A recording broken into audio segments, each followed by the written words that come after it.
நானா இருக்குங்க.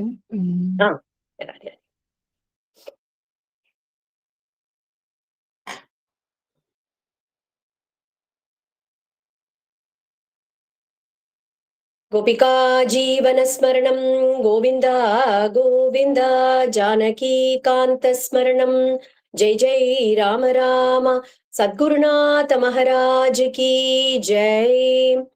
हरे राम राम राम हरे हरे, हरे कृष्ण कृष्ण कृष्ण हरे हरे, हरे राम राम राम हरे हरे, हरे कृष्ण कृष्ण कृष्ण हरे हरे, हरे राम राम राम हरे हरे, हरे कृष्ण कृष्ण कृष्ण हरे हरे। गोपिका जीवन स्मरणं गोविंद गोविंद सद्गुरुनाथ महाराज की जय। शुक्लांबरधरं विष्णुं शशिवर्णं चतुर्भुजं प्रसन्नवदनं ध्यायेत् सर्वविघ्नोपशान्तये। गुरुब्रह्मा गुरुविष्णु गुरुर्देवो महेश्वरः, गुरु साक्षात् परं ब्रह्म तस्मै श्री गुरवे नमः। कलये सुन्दराकारं सदैकप्रियदर्शनम् अज्ञाननाशकं देवं सद्गुरुं मुरलीधरं मुरलीमण्डितकरकमलं मुनिजनमोहनं व्यत्यस्तपादं वनमालाधारिणं प्रेमभक्तमण्डल नित्यकीर्तितं श्रीप्रेमिकवरदम् आश्रयेऽहं। यस्य स्मरणमात्रेण जिह्वायां वर्धते स्वयं महामन्त्रः तं भजामि मुरलीधरदेशिकम्। प्रेमामृतं यो मुरलीनिनादैः श्रीकृष्णरूपेण पुराववर्ष अद्यापि सोऽयं मुरलीधराख्यो पुष्णाति प्रेम्णा भुवनं सहर्षं। विश्वकल्याणदातारं मुरलीधर सद्गुरुं ज्ञानिनं परमं शान्तं भूयो भूयो नमाम्यहं। संकीर्तिते महामन्त्रे तत्राविर्भूय तत्क्षणं सुप्रसन्नो भवेद्यस्तं प्रेमिकवरदं भजे। वाल्मीकिर्मुनिसिंहस्य कवितावनचारिणः शृण्वन् रामकथानादं को न याति परां गतिम्।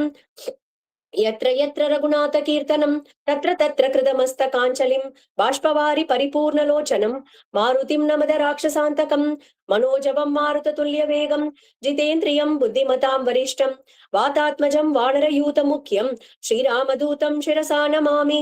वाल्मीकिगिरिसम्भूता रामसागरगामिनी पुनातु भुवनं पुण्या रामायण महानदी। वेदवेद्ये परे पुंसि जाते दशरथात्मजे वेदः प्राचेतसादासीत् साक्षात् रामायणात्मनां। नमोस्तु रामाय सलक्ष्मणाय देव्यै च तस्यै जनकात्मजायै, नमोस्तु रुद्रेन्द्र यमानिलेभ्यो नमोस्तु चन्द्रार्कमरुद्गणेभ्यः। धर्मात्मा सत्यसन्धश्च रामो दाशरथिर्यदि पौरुषे च प्रतिद्वन्द्वः शरैरं जहि रावणिं। सकृदेव प्रपन्नाय तवास्मीति च याचते अभयं सर्वभूतेभ्यो ददाम्येतत् व्रतं मम। जानकी कांत स्मरणं जय जय राम राम सद्गुरुनाथ महाराज की जय। ஸ்ரீயப்பதியான பகவான் ஸ்ரீ மாதுரி சகி சமேத பிரேமிகவரத டாக்குருஜியுடைய அவ்யாஜ கிருபையாலையும் நம் சத்குருநாதர் மகாரண்யம் ஸ்ரீ ஸ்ரீ முரளிதர சுவாமிகளுடைய அபார கருணையாலையும் ஸ்ரீ பாதுகா பட்டாபிஷேகம் அப்படின்ற ஒரு அழகான கட்டத்தை அனுபவிக்கிற ஒரு சத்சங்கம் நமக்கு இன்னைக்கு பகவத் கிருபையாலையும் குரு கிருபையாலையும் கிடைச்சிருக்கு. நேத்திக்கு நம்ம கதையில பார்க்கும்போது பார்த்தோம் எப்படி கௌசல்யா 3 மங்களாசாசனங்கள் பண்ணினா ராமர் வனவாசத்துக்கு கிளம்புறதுக்கு முன்னாடி அப்படின்னு பார்த்தோம். இப்ப சம்மரியிலையும் அது அழகா சொல்லப்பட்டது, எல்லாரும் கேட்டிருப்பேன். சோ விருத்ரநாசே சமபவத்து அப்படின்னு முதல்ல இந்திரன் எப்படி விருத்ராசுரனை ஜெயிச்சானோ அந்த மாதிரி இந்திரனுக்கு எந்த ஒரு மங்களம் உண்டாச்சோ அந்த மாதிரி உனக்கும் ஒரு மங்களம் உண்டாகி நீ ராவண வதம் பண்ணிட்டு சீக்கிரமா வெற்றியோட திரும்பி வரணும் அப்படிங்கிறதுக்காக அந்த முதல் மங்களாசாசனத்தை அம்மா பண்ணினாலாம் கௌசல்யா அம்மா. என் மங்களம் சுபர்ணசிய அப்படின்னு எந்த மங்களம் கருடாழ்வாருக்கு அமிர்த கலசத்தை கொண்டு வரத்துக்கு ஹேத்துவா இருந்ததோ அதே மங்களம் 14 வருஷம் வனவாசம் முடிஞ்சு நல்லபடியா நீ திரும்பி வரத்துக்கு உன் கூடையே இருக்கட்டும் அப்படிங்கிறதுக்காக 2வது மங்களாசாசனம். த்ரீன் விக்ரமான் பிரக்ரமதோ அப்படின்னு விஷ்ணு ரமித தேஜசக அப்படின்னு திரிவிக்ரம அவதாரம் பண்ணி பகவான் எப்படி 3 அடி கேட்டு திரிவிக்ரமனா வளர்ந்து அந்த எல்லா ராஜ்யத்தையும் எல்லா லோகத்தையும் மறுபடியும் திரும்பி வாங்கி ஸ்வர்கலோகத்தை இந்திரன் கிட்ட எப்படி திருப்பி கொடுத்தாரோ அந்த மங்களம் உனக்கும் கிடைச்சு திரும்பி நல்லபடியா நீ திரும்பி வனவாசத்தை முடிச்சுட்டு வரதன் கிட்ட இருக்கக்கூடிய இந்த ராஜ்யத்தை நீ ஏத்துக்கணும் அப்படிங்கிறதுக்காக அந்த 3வது ஆசீர்வாதத்தை பண்ணினாலாம் கௌசல்யா அம்மா.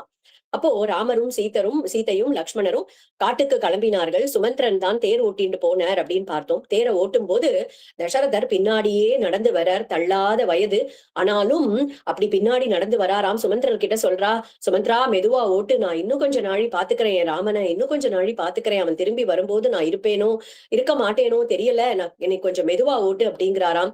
ஆனா துக்கத்தை எப்பயுமே நீடிக்க கூடாது அப்படிங்கிறதுனால பகவான் ராமர் என்ன பண்றாராம், சுமந்த்ரா நீங்க தேர சீக்கிரமா வேகமா ஓட்டுங்கோ, அப்பாவை கஷ்டப்படுத்த வேண்டாம், நீங்க எதையும் காதுல வாங்கிக்காதீங்கோ, வேகமா ஓட்டுங்கோ அப்படின்னு சுமந்திரரும் அந்த ஆக்ஞையை ஏத்துண்டு வேகமா ஓட்டிட்டு போனார். அயோத்தியாவாசிகள் எல்லாரும் அந்த தேருக்கு பின்னாடி போனார்கள் அப்படிங்கிறத நேத்திக்கு நம்ம பார்த்தோம். அதே மாதிரி இங்க இது அயோத்தியாவாசிகள்லாம் ராமர் பின்னாடி போயாச்சு. மீதி இருக்கக்கூடிய அந்த பெண்கள் குழந்தைகள் எல்லாரும் அவரவருடைய கிரகத்துக்கு போய் கண்ணும் கண்ணீருமா உட்கார்ந்துட்டு இருக்கா. எதுவுமே சோபை இழந்து அப்படியே அந்த அயோத்தியா நகரமே அப்படி எப்படி முன்னாடி நாளைக்கு விழா கோலம் பூண்டு இருந்ததோ அதுக்கு என்டையர்லி ஆப்போசிட்டா அப்படி சோகமா மூழ்கி கிடக்காம அயோத்தியா நகரமே. இங்க அரண்மனைக்குள்ள திரும்பி போறார். அப்போ கைகேயி பிடிக்கிறதுக்காக வந்தா. எப்போ தசரதர் கீழே விழ போகும்போது அப்போ கடுமையா பேசிடுறார் தசரதர், நீ இனிமே எனக்கு மனைவி கிடையாது, உன்னுடைய பிள்ளை பரதன் திரும்பி இந்த ராஜ்யத்தை ஏத்துண்டானானாக்கா அப்போ அவன் எனக்கு பிள்ளை கிடையாது, அவன் எனக்கு எந்த இறுதி சடங்குகளும் பண்ணக்கூடாது அப்படின்னு சொல்லிடுறார். அப்போ தசரதரும் கௌசல்யையும் சுமித்ரையும் கௌசல்யாவுடைய அந்தப்புறத்துக்கே தசரதர் கூட்டிட்டு போய் அங்க தசரதரும் கௌசல்யும் ராத்திரி முழுக்க அழுது புலம்பின்னு இருக்காளாம். அப்போ சுமித்ரா அம்மா தான் கௌசல்யைக்கு ஆறுதல் சொல்றா, சமாதானப்படுத்துறா. தவார்யே சத்குணைர் யுக்தஹ புத்ரஹ ச புருஷோத்தமஹ கிம் தே விலபிதே நைவம் கிருபணம் ருதிதேனவாம். உன்னுடைய புத்திரன் யாருமா? புருஷோத்தமன்மா உன்னுடைய புத்திரன், சர்வ கல்யாண குணங்களுக்கும் இருப்பிடமா இருக்கக்கூடியவன். அதனால அழாதீங்கோ, அயோத்தியா மக்கள் அத்தனை பேரும் உங்க புள்ள பின்னாடி போயிருக்கா. அது மட்டும் இல்ல, எந்த இடத்துக்கெல்லாம் ராமன் போறானோ அந்த இடத்துல எல்லாம் மக்கள் பிரேமைய கொட்டுவா, பிரியத்தை காமிப்பா அப்படிங்கறதுல துளி கூட சந்தேகமே வேண்டாம் உங்களுக்கு. सूर्यस्यापि भवेत् सूर्यो अग्नेरग्निः प्रभो प्रभुः श्रियश्री च भवेदग्न्याः कीर्त्याः कीर्तिं क्षमा क्षमाः दैवतं देवतानां च भूतानां भूतसत्तमः तस्य के गुणा देवी वने वाप्यतवा परे सूर्यस्यापि भवेत् सूर्यो. அந்த சூரியன் இருக்காரே, அந்த சூரியனுக்கும் சூரியனா இருந்துட்டு அந்த சூரியனுக்கு ஒரு ஒளி கிடைக்கிறது இல்லையா, அந்த ஒளிதாமா உன்னுடைய சூரியனுக்கே ஒளிய கொடுக்கக்கூடியவன் அந்த ராமன். அக்னிக்கு அக்னியுடைய தன்மைய அந்த தேஜஸ கொடுக்கக்கூடியது ராமர் தான். ஸ்ரீ அப்படின்னு சொல்லக்கூடிய அந்த ஐஸ்வர்யத்துக்கு ஐஸ்வர்யத்தை கொடுக்கக்கூடியது ராமன்.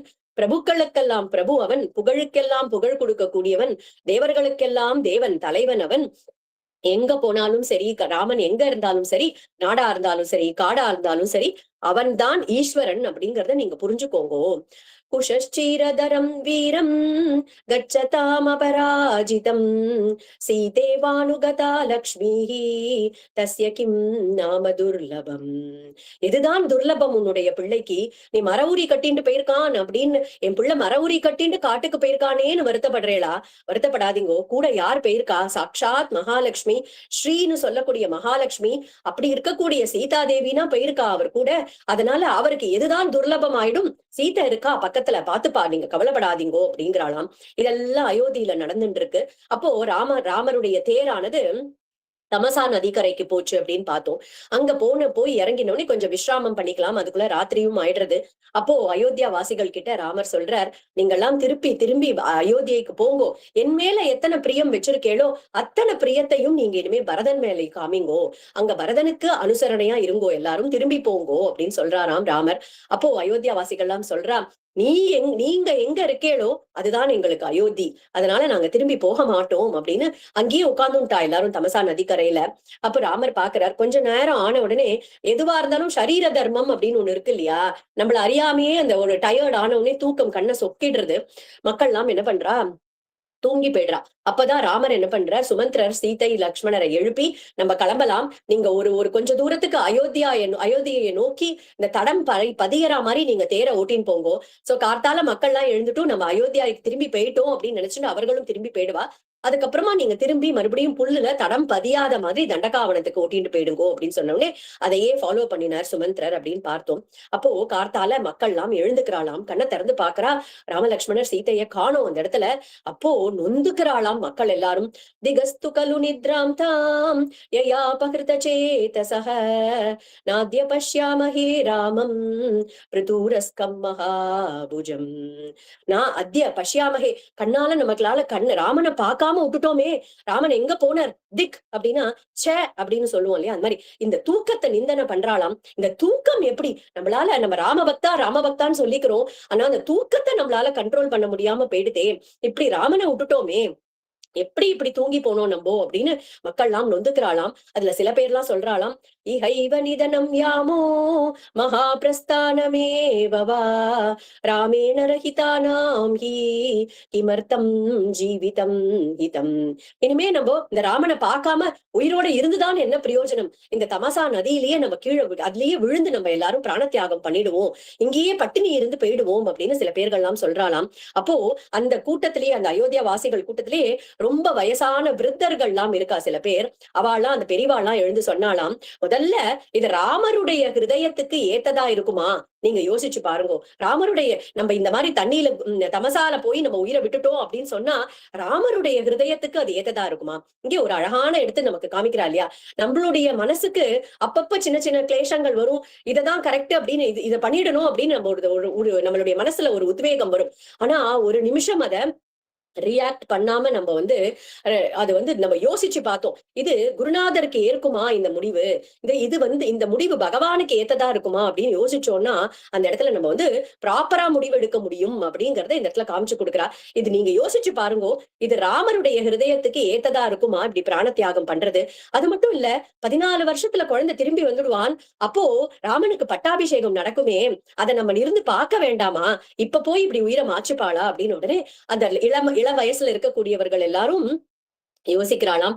ஆமா, இதுவும் சரியாதான் படுறது அப்படின்னு சொல்லிட்டு எல்லாரும் அயோத்திக்கு திரும்பி வரா. இங்க அயோத்தியில மீதி இருக்கா இல்லையா, பெண்கள்லாம் இருக்கா இல்லையா, அவெல்லாம் பேசிக்கிறாளாம் ஒருத்தருக்குள்ள ஒருத்தர்.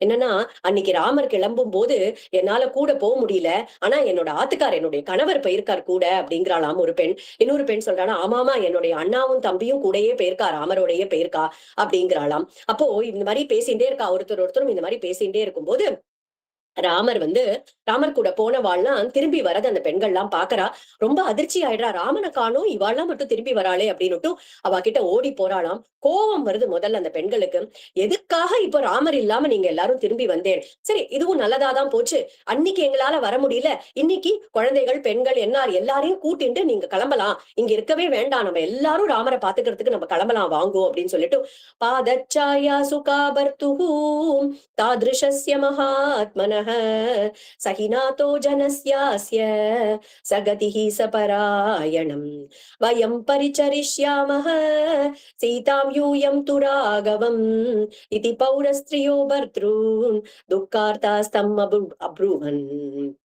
என்ன சொல்றானா, பாதச்சாயா, அந்த ராமருடைய திருவடிகள், அதோடைய நிழல் இருக்கே, அந்த திருவடி நிழல் இருக்கே, அதுதான் நமக்கு எல்லா க்ஷேமத்தையும் கொடுக்கக்கூடியது, நமக்கு சந்தோஷம். அந்த ராமருடைய திருவடிகளுடைய பாதச்சாயை, அந்த நிழல்ல இருக்கிறது தான் நமக்கு சந்தோஷத்தை கொடுக்கும். பயம், நாங்கெல்லாம் பெண்கள் எல்லாரும் சீதைக்கு கைங்கரியம் பண்றோம், புருஷாலா இருக்கக்கூடிய நீங்கள்லாம் ராமனுக்கு கைங்கரியம் பண்ணுங்கோ. யுஷ்மாகம் ராகவோரண்யே யோகக்ஷேமம் விதாஸ்யதி சீதா நாரி ஜனஸ்யாஸ்ய யோகக்ஷேமம் கரிஷ்யதி.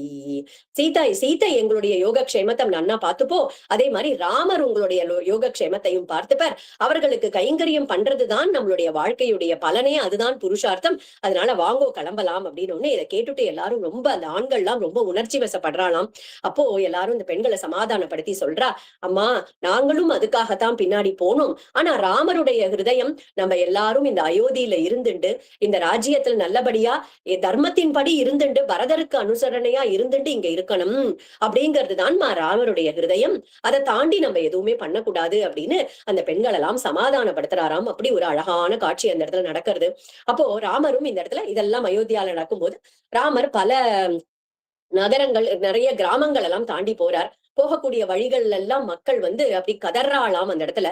வேதஸ்ருதி அப்படிங்கிற நதி, கோமதிங்கிற நதி எல்லாத்தையும் கடந்து போறார். அப்போ ஸ்ருங்கிபேரபுரத்துக்கு வந்து சேர்றாராம். அந்த இடத்துல தேர்ல இருந்து எல்லாரும் இறங்கி வெயிட் பண்ணிட்டு இருக்கா. ஒரு பெரிய மரத்துல அடிக்கு கீழே அந்த இடத்துல ராமர் நின்னுட்டு இருக்கார். தத்ர ராஜா குஹோ நாம ராமஸ்யாத்ம சமஸ்ஸகாம் நிஷாத ஜாத்யோ பலவான் ஸ்தபதிஷ்சேதி விஸ்ருதஹா. அங்க வேடுவர்களுக்கெல்லாம் ராஜாவா இருக்கக்கூடிய குஹன் அப்படிங்கிறவர் அந்த இடத்துல இருந்துட்டு இருக்கார். அப்போ வால்மீகி மகரிஷி இந்த இடத்துல ஒரு அழகான ஒரு பதம் போடுறார். ராமஸ்ய ஆத்ம சமஸ்ஸகா, யாருக்கு? ஆத்ம தோழன் அப்படின்னு போடுறாராம் அந்த இடத்துல ஒரு பதம். ஆத்ம தோழன் யாருன்னா இந்த வேடுவர்களுக்கெல்லாம் தலைவனா இருக்கக்கூடிய அந்த குஹன் தான் ஆத்ம தோழனாம். ஏன் அப்படி சொல்றார் அப்படின்னா, அப்பேற்பட்ட பக்தியாம் அந்த குஹனுக்கு ராமர் மேல. அவருடைய பக்தியால ஆத்ம தோழன் அப்படிங்கிற ஒரு அழகான ஒரு வார்த்தையை போடுறார் அந்த இடத்துல. அப்ப ராமரை பார்த்துட்டு குஹன் அங்க இருந்து அடிச்சு புரண்டு ஓடி வர்றார். ராமரும் இங்க இருந்து குஹனை நோக்கி 2 கைகளையும் விரிச்சுண்டு அப்படி ஓடுறாராம் ஆலிங்கனம் பண்ணிக்கிறதுக்காக. அப்போ குஹனை போய் ஆலிங்கனம் பண்ணிக்கிறார். பகவான் வந்து என்ன பாக்குறார் அப்படின்னா, இவன் பக்தனா, இவன் நம்ம கிட்ட பிரேமையோட இருக்கானா அப்படின்னு தான் பாக்குறாரே தவிர வேற எதையுமே பாக்குறது இல்ல. இந்த இடத்துல துளசிதாசர் அழகா சொல்றார், இந்த சங்கமம் எது தெரியுமா? என்ன சங்கமம் தெரியுமா? இது பரமாத்மாவுக்கும் பிரேமைக்கும் நடந்த ஒரு சேர்த்தி உற்சவம், ஒரு சங்கமம். இந்த ஆலிங்கனம், ராமருக்கும் குஹனுக்கும் நடந்த ஆலிங்கனம் அப்படிங்கிறது பிரேமைக்கும் பரமாத்மாவுக்கும் நடந்த ஒரு சங்கமம், ஒரு ஆலிங்கனம், ஒரு சேர்த்தி உற்சவம் அப்படின்னு அழகா சொல்றார் அந்த இடத்துல துளசிதாசர். அப்போ ஏற்கனவே ராமருடைய பிரேமையில திக்கு முக்காடி போயிருக்காரு குஹன். நீங்க ஒரு ஜெனரேஷன் முன்னாடி வரைக்கும் பார்த்திருந்தா கூட யாருமே வந்து மீட் மை ஒய்ஃப் அப்படின்னு யாரையுமே ஆத்துல இருக்கக்கூடிய கிரகிணியை யாருக்குமே இன்ட்ரோடியூஸ் பண்ண மாட்டா ஸ்ட்ரேஞ்சர்ஸ்க்கு, இல்லையா? இந்த இடத்துல ராமர் சீதை யாரு அப்படின்னா பட்ட மகிழ்ச்சியா ஆயிருக்கணும். அவ ஒரு ராஜகுலத்து பெண். அப்படி இருக்கிறவாள சட்டுன்னு அப்படி இன்ட்ரோடியூஸ் பண்ணிட மாட்டா, இல்லையா? ஆனா அந்த இடத்துல ராமர் என்ன பண்றாராம், சீதைய கூப்பிட்டு குஹனுக்கு இன்ட்ரோடியூஸ் பண்ணி வைக்கிறாளாம். அப்புறம் லக்ஷ்மணரை கூப்பிடுறார். என்பி, இனிமே வந்து லக்ஷ்மணர் உன்னுடைய தம்பி, அதனால என்னுடைய தம்பி உனக்கும் தம்பி அப்படின்னுட்டு அப்படி ஒரு வாஞ்சையோட ஒரு பிரேமையோட பேசுறாராம் குஹன் கிட்ட. அப்படி திக்கு முக்காடி போயிருக்காரு அந்த இடத்துல குஹன். அது மட்டும் இல்ல, குஹனோட ஐவரானோம். இத்தனை நாளைக்கு நாங்க 4 பிரதர்கள் 4 பிராத்தாக்கள் தான் இருந்தோம்.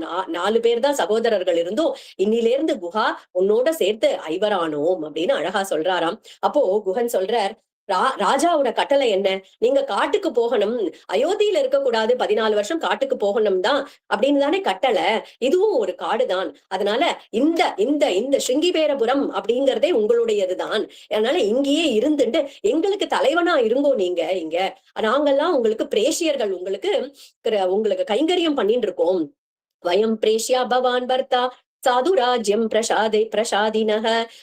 நாங்கெல்லாம் உங்களுக்கு கைங்கரியம் பண்றோம், நீங்க எங்கேயும் போக வேண்டாம், இந்த ஸ்ருங்கிபேரபுரத்திலேயே இருங்கோ அப்படின்னு பிரார்த்தனை பண்றாராம். அப்ப ராமர் சொல்றார், குஷச்சீரஜின ஜினாதரம் பலமூலாஷினம் ஜமாம் வித்தி பிரணிகிதம் தர்மே தாபசம் வனகோச்சரம். நான் கைகேயி அம்மாக்கு ஒரு வாக்கு கொடுத்திருக்கேன்பா. மரவுரி உடுத்திண்டு காட்டுல கிடைக்கக்கூடிய காய்கனிகள் கிழங்குகளை சாப்பிட்டு ஒரு தவசி கோலத்துல வாழறதாதான் நான் அவளுக்கு வாக்கு கொடுத்திருக்கேன். கைகேயி அம்மாக்கு வாக்கு கொடுத்திருக்கேன். அந்த வாக்கை என்னால மீற முடியாதுப்பா. அதனால நீ இப்ப கொடுத்திருக்கக்கூடிய இந்த பஞ்சபக்ஷ பரமான்னம்லாம் இருக்கே, அதெல்லாம் இந்த வாட்டி என்னால ஏத்துக்க முடியாது. ஆனா எனக்கு ஒரு உதவி பண்ணு. அஸ்வானாம் காதனேனாகம் அர்த்தி நான் ஏன கேனச்சித். இந்த குதிரைகள் இருக்கே, அயோத்தியிலேந்து களைச்சு போய் வந்திருக்கு இந்த இடத்துல.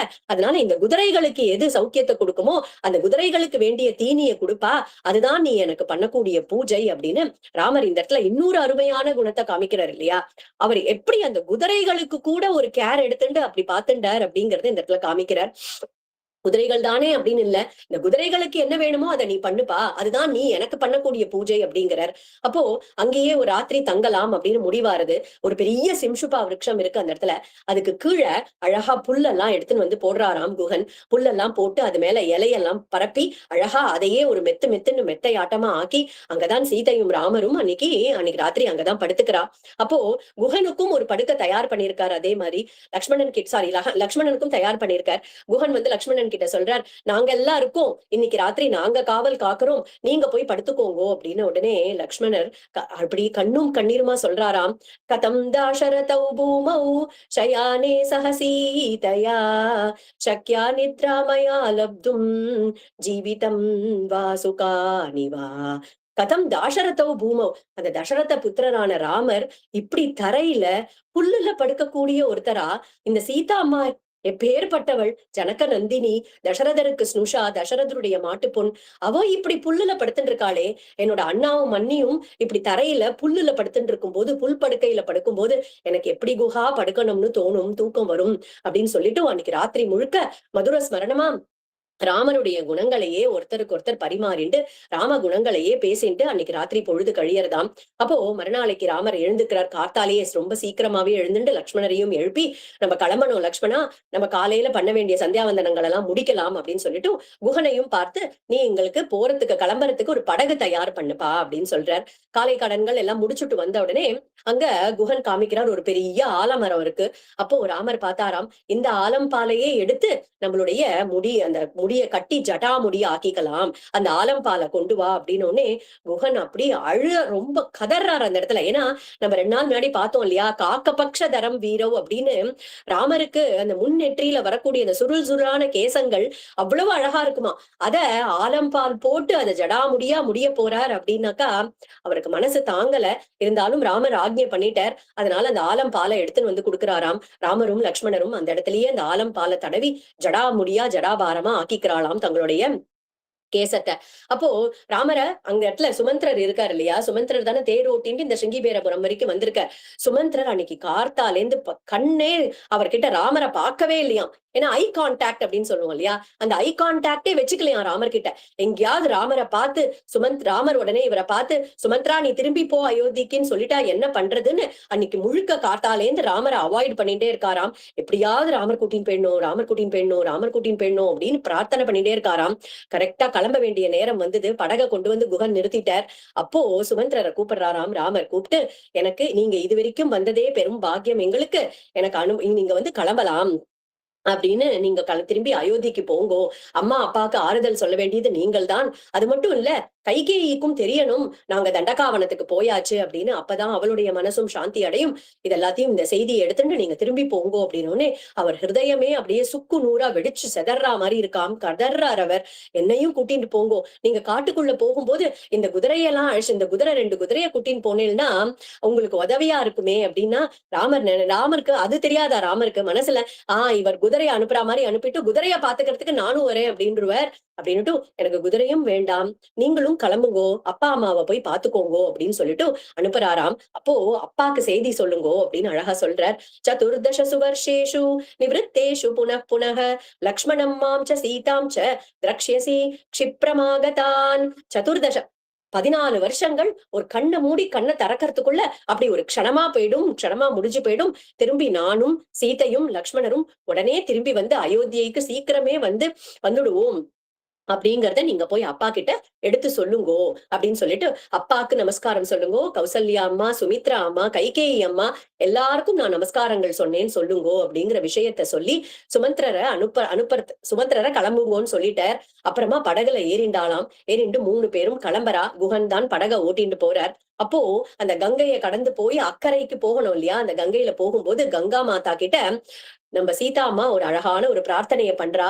ஹே கங்கே, ஹே கங்கா தேவி, நாங்க போற காரியத்தை நல்லபடியா முடிச்சுட்டு இந்த 14 வருஷங்கள் இந்த வனவாசத்தை நல்லபடியா முடிச்சுட்டு அயோத்திக்கு திரும்பி வரணுமா.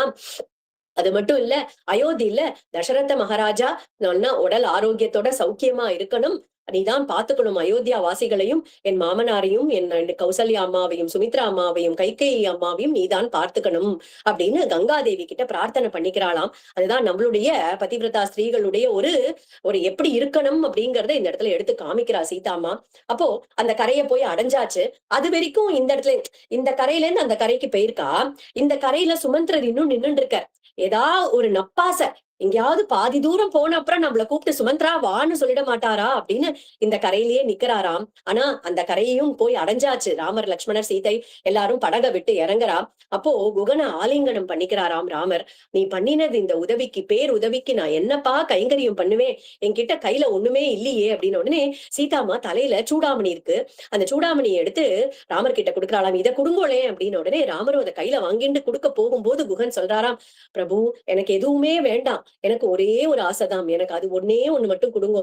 ஜென்மனி ஜென்மனி தவ பக்திம் தேஹி மே கிருபயா ராகவா. ஹே ராகவா, உன்னுடைய பக்தி எத்தனை ஜென்மா எடுத்தாலும் உன்கிட்ட மாறாத ஒரு பக்தியும் உன்னுடைய கைங்கரியத்தையும் மட்டும் எனக்கு கொடுத்தா நீ போரும், எனக்கு வேற எதுவுமே வேண்டாம் அப்படின்னோடனே ராமனுக்கு பரம சந்தோஷமாம். ஆலிங்கனம் பண்ணிக்கிறார் அப்படி குகனை. அப்போ இந்த இடத்துல கிளம்பி போயாச்சு. அப்புறம் குகனையும் திரும்பி போக சொல்லிடுறார். சந்தோஷப்படுறார் ராமர் குகனுடைய பக்தியை பார்த்து. அப்போ சுமந்திரர் இந்த இடத்துல நிக்கிறார் இல்லையா, அந்த கங்கையுடைய எதிர்கரையில ராமர், லக்ஷ்மணர், சீதை 3 பேரும் இறங்குறது தெரியறது. அப்படியே பார்த்துட்டே இருக்கார் ராமர், கூப்பிடுவாரா கூப்பிடுவாரா அப்படின்னு. ஆனா 3 பேரும் இறங்கி அந்த தண்டகா வனத்துக்குள்ள பிரவேசம் பண்ணிடுறா.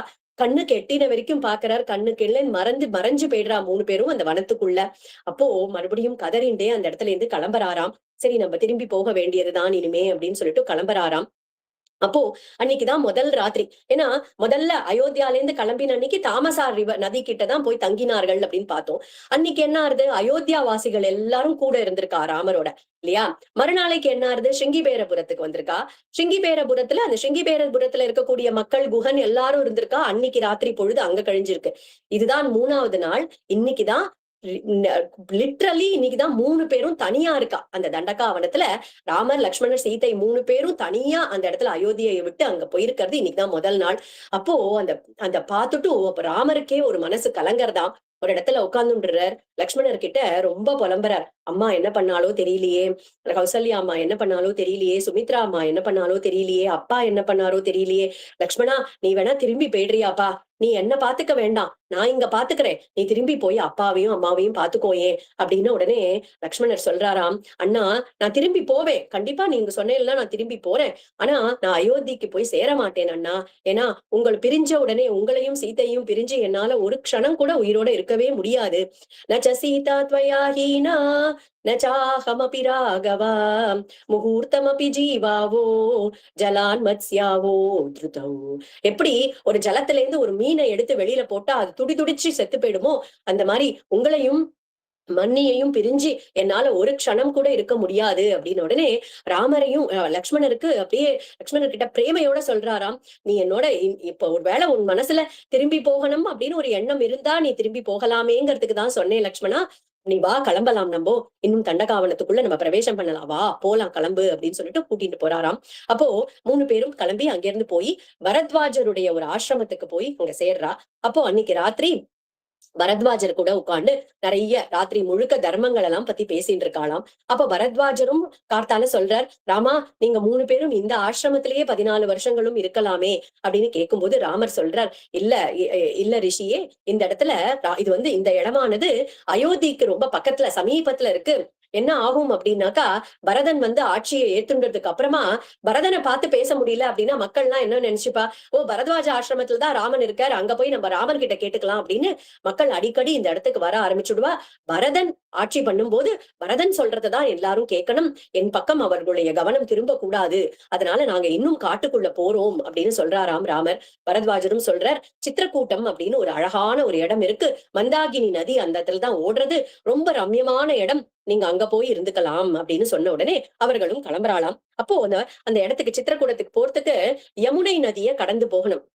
அப்போ லக்ஷ்மணர் சொல்ற, அண்ணா எனக்கு கொஞ்சம் டைம் கொடுங்கோ, நான் ஒரு அழகான ஒரு படகு தயார் பண்றேன் அப்படின்னு. உடனே அந்த இடத்துல அந்த பரத்வாஜ ஆசிரமத்து பக்கத்துல இருக்கக்கூடிய விஷயங்கள் எல்லாம் ரமிச்சுட்டு இருக்கா ராமரும் சீத்தையும். இவர் அதுக்குள்ள கிடுகிடுன்னு ஒரு அழகான ஒரு படகு ரெடி பண்றாராம். அதுல அது ஒரு படகு ரெடி பண்ணிட்டு அதுல ராமரும் சீத்தையும் உட்காரத்துக்கு ஒரு அழகான ஒரு ஆசனம் ரெடி பண்ணிருக்க. அதுல அழகா புல்லெல்லாம் பரப்பி அது மேல இலையெல்லாம் போட்டு மெத்துன்னு ஒரு குஷன் ஆட்டமா அண்ணாவும் மண்ணியும் உட்காரத்துக்கு ஒரு சீட்டு. அது மட்டும் இல்ல, அந்த போட்டை அந்த படகை அழகா பூக்களால அலங்காரம் பண்ணிருக்காளாம், விதவிதமான பூக்களால.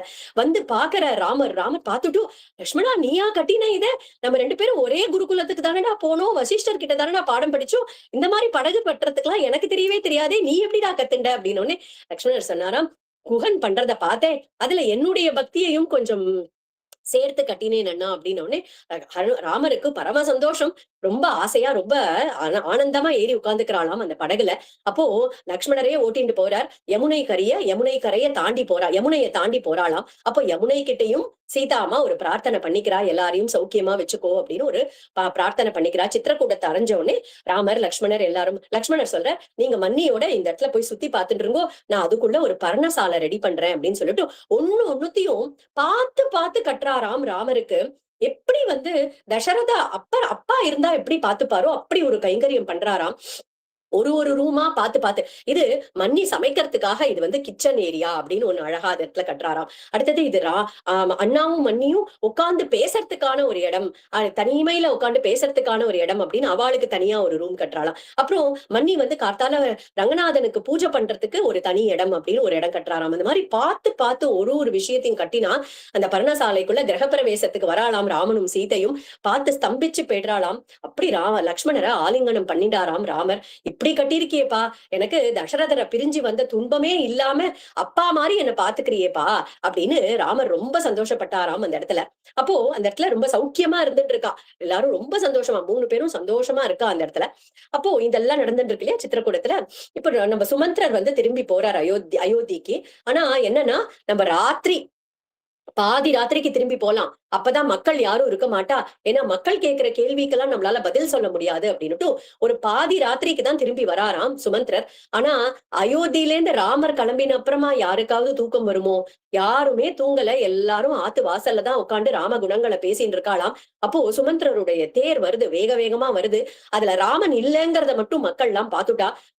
தேர் பின்னாடியே வராளாம். சுமந்திரர் யாருக்கும் பதில் சொல்லல, நேர அரண்மனைக்கு போறார். அப்போ தசரதர் ஓடி வரார் சுமந்திரரை பாக்குறதுக்கு. அவருடைய அந்தப்புறத்துக்கு போறார். சுமந்திரர் தசரதருடைய அந்தப்புறத்துக்கு போனேன். தசரதர் ஓடி வந்து, ராமர் வந்துட்டானா, ராமரை கூட்டின்னு வந்துட்டியான்னா, யாராலையுமே ராமரை வந்து கன்வின்ஸ் பண்ண முடியாது, ராமன் தண்டகாவனத்துக்குள்ள பிரவேசம் பண்ணியாச்சு அப்படின்னு உடனே அப்படியே கீழே விழுந்துடுறாராம் தசரதர். என்னையும் இப்பயே கொண்டு போய் என் ராமன் கிட்ட விட்டுடு சுமந்திரா அப்படின்னு புலம்பராராம் அந்த இடத்துல. அப்போ சுமந்திரர் ராமர் சொல்லி அனுப்பினார் இல்லையா, நமஸ்காரங்கள் சொல்லி அது எல்லாத்தையும் விஷயத்த சொல்றார். அப்போ தசரதர் கேட்கிறார், ராமன் மட்டும்தான் சொன்னானா, லக்ஷ்மணன் ஒன்னும் சொல்லலையா அப்படின்னு. உடனே லக்ஷ்மணனுடைய ஒரு மெசேஜும் இருக்கு, கொடுக்கிறார். அகம் தாவன் மகாராஜே பித்ருத்வம் நோபலக்ஷயே பிராதா பர்த்தாச்ச பந்துஷ்ச பிதாச்ச மம ராகவஹ. நீங்க போய் அப்பா கிட்ட சொல்லுங்க, இன்னிலேந்து எனக்கு அப்பா, பந்து, பிராதா, பிரதர் எல்லாமே எனக்கு பகவான், எல்லாமே என்னுடைய அண்ணா, என்னுடைய ராகவன் தான், என்னுடைய ராமன் தான். அவரை நான் என்னுடைய அப்பாவா நான் ஏத்துக்கல, என்னுடைய அப்பா தசரதர் கிடையாதுன்னு சொன்னேன் அப்படின்னு போய் சொல்லிடுங்கோ அப்படின்னு. உடனே அப்பதான் தசரதருக்கு வந்து கொஞ்சம் சாந்தமாச்சான். அப்படியா சொன்னான் லக்ஷ்மணன், அப்படியா சொன்னான், ராமன் தான் அப்பான்னு சொன்னானா, ரொம்ப கேட்கறதுக்கே காதுக்கு இனிமையா இருக்கேப்பா அப்படின்னு. அப்பதான் கொஞ்சம் என்னுடைய லக்ஷ்மணன் என்னுடைய ராமனை பத்திரமா பாத்துப்பான் அப்படிங்கறத எனக்கு துளியும் சந்தேகம் இல்ல அப்படின்னு சந்தோஷப்பட்டாராம் தசரதர். அப்போ தசரதர் ரொம்ப அழுது புலம்புறார். கௌசல்யாக்கு இவ்வளவு நேரம் பொறுமையா இருந்தா கௌசல்யா அம்மாவும். ஆனா அவளுக்கும் ஒரு என்ன சொல்றது, மாதாவுடைய ஹிருதயம் இல்லையா, அவளுக்கும் அந்த இடத்துல ஒரு பேஷன்ஸ் வந்து போறது. அந்த இடத்துல ஒரு கோபமா சொல்றாளாம், நீங்க தான் இத்தனை நாளைக்கு கைகேயின்னு அவ மேல அதிகமா அன்பு கொடுத்து அவளுக்கு அவ்வளவு இளம் கொடுத்து வச்சிருந்தது. நீங்க தான் அவளுக்கு வரம் கொடுத்தேள், நீங்க தான் அந்த வரத்தை காப்பாத்தணும் அப்படிங்கிறதுக்காக ராமனை காட்டுக்கு போகும்படியும் இப்பதான் நீங்க சொல்லியிருக்கேன். இப்போ நீங்க புலம்புறதுனால என்ன ஆக போறது, இப்ப மட்டும் எதுக்கு இப்படி புலம்பணும் அப்படின்னு. உடனே தசரதருக்கு அப்படியே உடைஞ்சு போயிடுறாராம் தசரதர். கௌசல்யா அம்மாவோட கால்ல விழுந்து சொல்றார், கௌசல்யா நீ உத்தம பத்திவிரத்தையாச்சேமா, நீ ஒரு நாள் கூட இந்த மாதிரி பேசினதே இல்லையே, என்கிட்ட அன்பை மட்டும்தானே காட்டியிருக்க, இந்த வார்த்தைகள் உனக்கு தகுந்ததா இல்லையேமா அப்படின்னு உடனே கௌசல்யையும் தன்னை சமாதானப்படுத்திட்டு மன்னிப்பு கேட்டாளாம் தசரதர் கிட்ட. शोको नाशयते தைரியம் शोको नाशयते श्रुतम् शोको नाशयते सर्वम् नास्ति शोको समो रिपुः. சோகம் நாசயத்தே தைரியம். இந்த சோகம் அப்படிங்கிறது இருக்கே, அது தைரியத்தை நாசம் பண்ணிடுறது. சோகோ நாசயத்தே ஸ்ருதம். சோகம் அப்படிங்கிறது நம்ம இத்தனை நாளைக்கு கல்வி கேள்விகள் எல்லாம் கேட்டிருக்கோமே, அதனால வந்திருக்கக்கூடிய ஞானத்தை நாசம் பண்ணிடுறது. சோகோ நாசயத்தே சர்வம். இந்த சோகம் அப்படிங்கிறது எல்லாத்தையும் நாசமாக்கிடுறது. என்னுடைய தப்ப மன்னிச்சுடுங்கோ, சோகத்தால பேசிட்டேன் நானு அப்படின்னு மன்னிப்பு கேட்டுட்டாலாம் கௌசல்யா அம்மா. அப்போ தசரதருக்கு தான் அதிக காலம் உயிரோட இருக்க போறது இல்ல அப்படிங்கிற அந்த காலம் வரப்போறது அப்படின்னு தெரிஞ்சு போயிடுது. அப்போ கௌசல்யா அம்மா கிட்ட முன்னாடி நடந்த ஒரு விருத்தாந்தத்தை சொல்றார். கௌசல்யா, இப்ப ராமரை பிரிஞ்சு இருக்கிறது அப்படிங்கிறது என்னுடைய தப்போ கைகேயியுடைய வரங்களோ எதுவுமே காரணம் இல்ல. என்னுடைய தப்பு இல்லைன்னு சொல்லல. பட் கைகேயியுடைய வரங்களோ வேற எதுவோ தெய்வமோ விதியோ எதுவுமே இல்ல. நான் பண்ணின ஒரு தப்பு தான் இதுக்கு ஒரு காரணம். என்ன நடந்தது அப்படின்னாக்கா, இவர் சின்ன வயசா இருக்கச்சே சப்தவேதி அப்படின்னு ஒரு மந்திரத்தை இவர் உபதேசம் வாங்கிட்டு சித்தி பண்ணிருக்கார். அது என்ன பண்ணும் அப்படின்னாக்கா, அந்த இதுல இருந்து பானம் எப்படி விடும்போது அவ டார்கெட்ட கண்ணால பார்த்துதானே ஒரு பானத்தை விடுவா. ஆனா இந்த சப்தவேதி மந்திரத்தை நம்ம பிரயோகம் பண்ணி அந்த மந்திரத்தை ஜபம் பண்ணோம் அப்படின்னா டார்கெட் கண்ணுக்கு தெரிய வேண்டாம். அந்த டார்கெட்டை நோக்கி டார்கெட்டோட திசையை நோக்கி விட்டாலே போதும். அது கரெக்டா போய் அந்த டார்கெட்ல ஹிட் பண்ற மாதிரி அந்த சப்தவேதி அதை இவர் நன்னா நல்ல நல்ல ஒரு நிபுணரா இருக்காரு அதுல. அப்போ ஒரு நாள் காட்டுக்கு வேட்டையாட போகும்போது ஒரு குளத்துல ஏதோ ஒரு மிருகம் தண்ணி குடிக்கிற மாதிரி ஒரு சத்தம் கேட்கறது. அந்த திசையை நோக்கி இவர் அந்த சப்தவேதி அந்த அந்த அந்த அஸ்திரத்தை விட்டுடுறார். அப்போ ஹா அம்மா அப்பா அப்படின்னு ஒரு குரல் கேட்கறது அந்த இடத்துல. அப்பதான் இவருக்கு புரியறது, அச்சுச்சோ என்ன பண்ணிட்டோம், ஒரு பெரிய தப்பு பண்ணிட்டோம், அனர்த்தம் ஆயிடுத்து போல இருக்கேன்னு ஓடி வர்றார் அந்த குளத்துக்கிட்ட. அங்க பார்த்தா ஸ்ரவணகுமாரன் அப்படின்னு ஒரு ஒரு ஒரு இளம் வயது ஒரு பையன் அந்த இடத்துல விழுந்து கிடக்கான அம்பு பட்டு. அப்ப போய் மன்னிப்பு கேட்கிறார் தசரதர். அப்ப அந்த ஸ்ரவணகுமாரன் சொல்றார், என்னுடைய அப்பா அம்மா 2 பேருக்கும் கண்ணு தெரியாது, அவர்களுக்கு தீர்த்தம் எடுத்துட்டு போறதுக்கு தான் நான் வந்தேன். எனக்கு ஒரு உபகாரம் பண்ணுங்கோ, இந்த தீர்த்தத்தை கொண்டு தாகமா இருக்கக்கூடிய என்னுடைய பெற்றோர்கள் கிட்ட கொடுத்துருங்கோ அப்படின்னுட்டு அவருடைய உயிர் பிரிஞ்சுடுறது. அப்போ அந்த தீர்த்த பாத்திரத்தை எடுத்துட்டு அந்த அவர் இருக்கக்கூடிய அந்த குடிலுக்கு வரும்போது அவருடைய கால் நடைய வச்சே தெரிஞ்சுடுறதாம் அப்பா அம்மாவுக்கு, இது நம்ம புள்ள இல்ல அப்படின்னு. அப்போ அந்த தண்ணியை கொண்டு கொடுத்த உடனே, நீங்க என்னுடைய பிள்ளை கிடையாது, நீங்க யார் வந்திருக்கேன்னு முதல்ல சொல்லுங்க அப்படின்னு உடனே தசரதரும் உண்மை எல்லாம் சொல்றா அந்த அந்த அப்பா அம்மா கிட்ட. அப்பா அம்மாவை கூட்டிட்டு வர்றார் அந்த குளத்துக்கரையில. பையனை தொட்டு தொட்டு பார்த்து கதறாளாம் அம்மாவும் அப்பாவும்.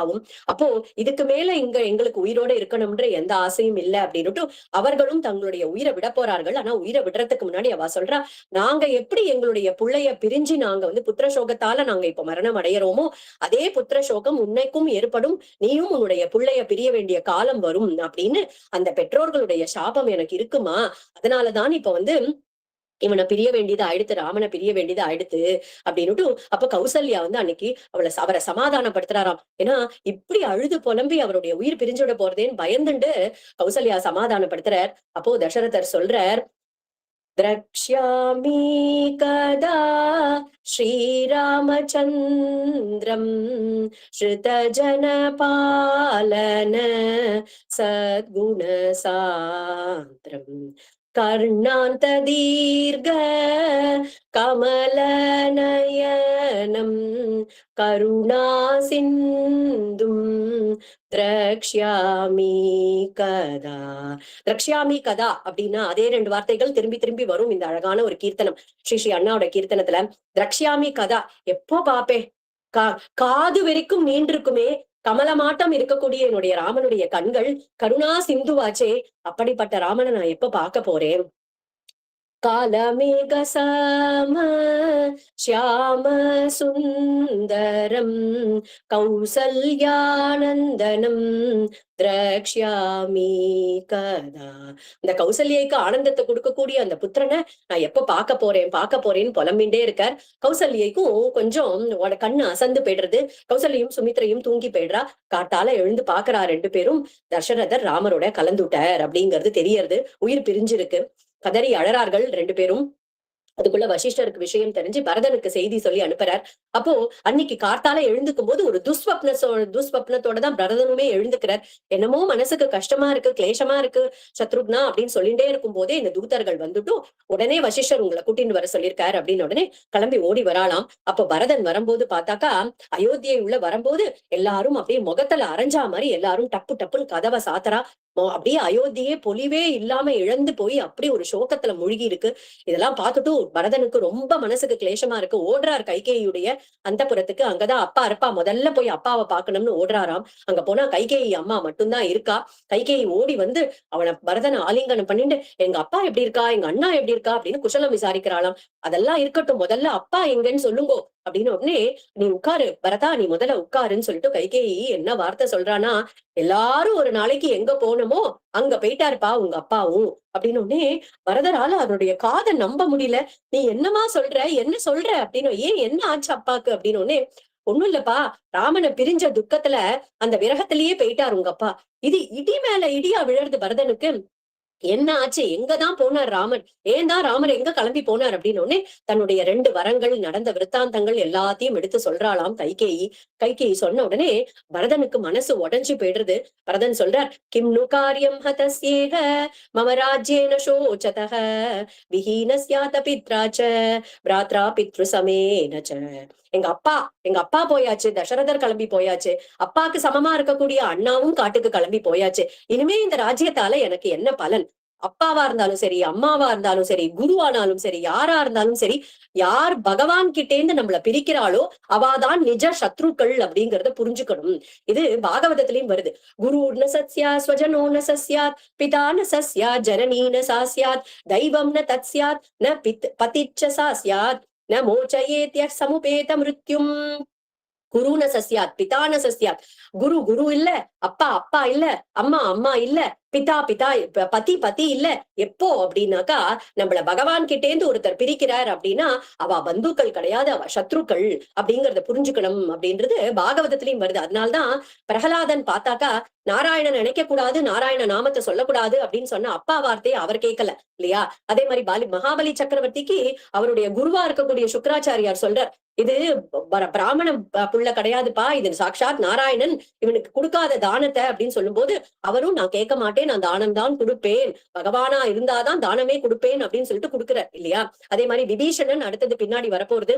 அண்ணா அண்ணா அதர்மத்துல இருக்கான், பகவானை விட்டு தள்ளி இருக்கான், பகவானுக்கு அபச்சாரம் பண்றான் அப்படின்னு உடனே அண்ணாவையே விட்டுட்டு பிரிஞ்சுட்டு வந்துட்டார் இல்லையா. அப்படி நமக்கு நீ பண்ணிருக்கக்கூடிய காரியம், என் பகவானான ராமன் கிட்ட இருந்து நீ என்ன பிரிச்சிருக்க ஒரு காரியத்தை பண்ணிருக்க, நான் எப்படி இந்த ராஜ்யத்தை ஏத்துப்பேன்னு நீ நினைக்கிற அப்படின்னு சொல்லிட்டு கண்ணா பின்னான் திட்டிட்டு வந்துடுறாரு இந்த இடத்துல. அப்போ கௌசல்ய பாக்குறதுக்கு ஓடுறாராம். கௌசல்யக்கும் மனசுல கொஞ்சம் வருத்தம், மனசுல நிறைய வருத்தம் இருக்கு இல்லையா. அப்போ பரதன் வந்த உடனே, வாப்பா பரதா, அப்பாவும் கிளம்பியாச்சு, அண்ணாவும் காட்டுக்கு போயாச்சு, நீ நன்னா சௌக்கியமா 14 வருஷம் இந்த ராஜ்யத்தை நன்னா ஆண்டுக்கலாம் அப்படின்னு பரதர் அப்படியே இடிஞ்சு போயிடுறார். அம்மா, யாரு வேணாலும் என்ன வேணாலும் சொல்லட்டும், இந்த அயோத்தியால இருக்கிற எல்லா மக்களும் என்ன வேணாலும் சொல்லட்டும், நீங்க என்ன இப்படி சொல்லலாமா? உங்களுக்கு தெரியாதா என்னுடைய உயிர் ராமன் அப்படின்னு உங்களுக்கு தெரியாதா? இப்படி ஒரு பாபத்தை நான் பண்ணுவேனா? இப்படிப்பட்ட ஒரு பாபத்தை பண்ணினவன் எந்த நரகத்துக்கு தான் போக மாட்டான். காஷ்டஸ்பிருஷஸ்துபாதேன குருன் பரிவதேத் ஸ்வயம் மித்ரே துருஹ்யேத சோத்யந்தம் யார்யோனுமதே கதஹ. யாரு அண்ணாவை காட்டுக்கு அனுப்பினது சரின்னு சொல்றாளோ அவர்கள் பசுமாட்ட காலால உதைச்ச பாப்பம், மித்ரனுக்கு துரோகம் பண்ணின பாப்பம், குருவ நிந்தனை பண்ணின பாப்பம், இதெல்லாம் பண்ணவாளுக்கு எந்த நரகம் கிடைக்குமோ அந்த நரகத்துல போய் விழுவா அவர்கள். யாரு ராமனை காட்டுக்கு அனுப்பினாரோ அவர்களுக்கு அந்த நரகம் தான் கிடைக்கும். சந்தியா காலத்துல யாரு படுத்துண்டு இருக்கக்கூடியவாளுக்கு எந்த நரகம் கிடைக்குமோ அந்த நரகம் தான் அந்த பாப்பத்தை பண்ணினவனுக்கு, ராமனை காட்டுக்கு அனுப்பினவனுடைய அந்த பாப்பத்தை பண்ணினவனுக்கு கிடைக்கும் அப்படின்னு ஒரு பெரிய லிஸ்டே அந்த இடத்துல கொடுத்து அழறார், கதறார். அப்பதான் கௌசல்யையும் எடுத்து ஆலிங்கனம் பண்ணின்றா, பரதனை சமாதானப்படுத்துறாளாம். சுமித்ரையும் சத்ருக்னனை சமாதானப்படுத்துறா. மறுநாள் பரதர் தசரதருக்கு பண்ண வேண்டிய காரியங்கள் எல்லாத்தையும் பண்ணி முடிக்கிறார். அப்போ வசிஷ்டர் வரார். வசிஷ்டர் வந்துட்டு, இப்போதைக்கு இந்த ராஜ்யத்தை உன்கிட்டதான் ஒப்படைச்சிருக்கார், அதனால நீ பட்டாபிஷேகம் பண்ணிக்கிறதுக்கு தயாராயிக்கோ அப்படின்னு உடனே பரதர் அப்படியே துடிச்சு போயிடுறார். கதம் தசரதோ பவேத் ராஜ்யாபஹாரகஹ ராஜ்யம் சாஹம் ச ராமஸ்ய தர்மம் வக்துமிஹார்ஹசி. தசரதருக்கு பிள்ளையா பிறந்துட்டு இப்படி ராஜ்யத்தை அபகரிக்கணும் அப்படின்னு எப்படி ஒருத்தனுக்கு எண்ணம் வரும்? நீங்க இப்படி சொல்லலாமா? இந்த ராஜ்யமாகட்டும், இந்த பரதனாகிய நான் ஆகட்டும், சத்ருக்னன் ஆகட்டும், நாங்க எல்லாரும் ராமனுடைய உடைமை, எங்களுக்கு எப்படி இந்த மாதிரி ஒரு எண்ணம் வரும்? நீங்க தர்மத்தை தானே சொல்லணும். இந்த இடத்துல எங்க அம்மா மாதிரி நீங்க பேசுறீங்களே, அது இது உங்களுக்கு தகுந்ததா இல்லையே அப்படின்னு வசிஷ்டர் கிட்டையும் சொல்றார். 13 நாள் காரியங்கள்லாம் முடியறது. சுபஸ்வீகாரம்லாம் ஆன உடனே எல்லாரையும் கூப்பிட்டு பரதர் சொல்றாராம், உடனே எல்லா ஏற்பாடுகளையும் பண்ணுங்கோ, நம்ம இன்னைக்கே கிளம்புறோம், கிளம்பி போய் ராமனை கூட்டிட்டு தான் நம்ம இனிமே திரும்பி வரப்போறோம். அதனால ரோடு எதெல்லாம், எந்த வீதிகள் எல்லாம் சரி பண்ணணுமோ பண்ணுங்கோ, எங்க மரத்தை நடனமோ நடுங்கோ, எங்க மரத்தை வெட்டணுமோ வெட்டி ரோட பெருசு பண்ணணுமோ பண்ணுங்கோ, எல்லா ஏற்பாடுகளும் ஜாம் ஜாம்னு நடக்கட்டும். நம்ம எல்லாரும் வாங்கோ, எல்லா 4 வகை படைகளையும் ரெடி பண்ணுங்கோ, யாரெல்லாம் வரணுமோ வாங்கோ, எல்லாரும் போய் முதல்ல ராமனை கூட்டிட்டு வரப்போறோம் அப்படின்னு சொல்றாராம். அப்போ எல்லாரும் கிளம்பி வரா, ஸ்ருங்கிபேரபுரத்தை ரீச் பண்றா எல்லாரும். அப்போ அங்க இருந்து தூரத்துல இருந்து தெரியறது, ஏதோ ஒரு படம் வரா மாதிரி இருக்கே அப்படின்னு தெரிஞ்ச உடனே குகன் பார்த்துட்டே இருக்காரு அந்த இடத்துல. அப்போ குகன் சொல்றாராம், ஆழ நெடுந்திரை ஆறு கடந்து இவர் போவாரோ, வேழ நெடும் படை கண்டு விலங்கிடும் வில்லாளோ, தோழமை என்று அவர் சொல்லிய சொல்லொரு சொல்லன்றோ, ஏழைமை வேடன் இறந்திலன் என்று என்னை ஏசாரோ அப்படிங்கிறாராம். ஆழ நெடுந்திரை ஆறு கடந்து இவர் போவாரோ, இந்த பரதனுடைய பரதன் முதல்ல அந்த ஆட்சியை புடுங்கிட்டான். இப்போ ராமர் மேல படையெடுத்துட்டு வரானா, இந்த ஆத்தை தாண்டி போயிடுவானா அந்த பரதன். இந்த படையெல்லாம் பார்த்து அசரக்கூடிய ஒரு வில்லாளியா நானு, பேர்பட்ட தைரியம் எனக்கு இருக்கு. அவர் தோழன் அப்படின்னு என்கிட்ட சொன்னாரே என்னுடைய ராமன், அந்த வார்த்தை என்ன சாதாரண வார்த்தையா?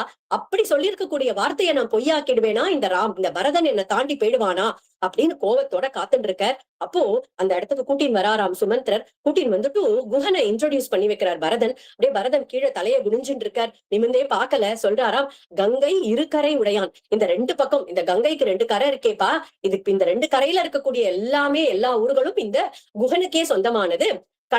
கணக்கிறந்த நாவாயன், கணக்கே இல்லாத அளவுக்கு படகெல்லாம் இவன் கிட்ட இருக்கு. எதுக்கும் திரும்பி பார்க்கலையாம் பரதன். இதெல்லாம் ஒரு பெரிய விஷயமா அப்படின்னு திரும்பியே பார்க்கல. உங்கள் குலத்தனி நாதருக்கு உயிர் துணைவன் அப்படின்னாராம்.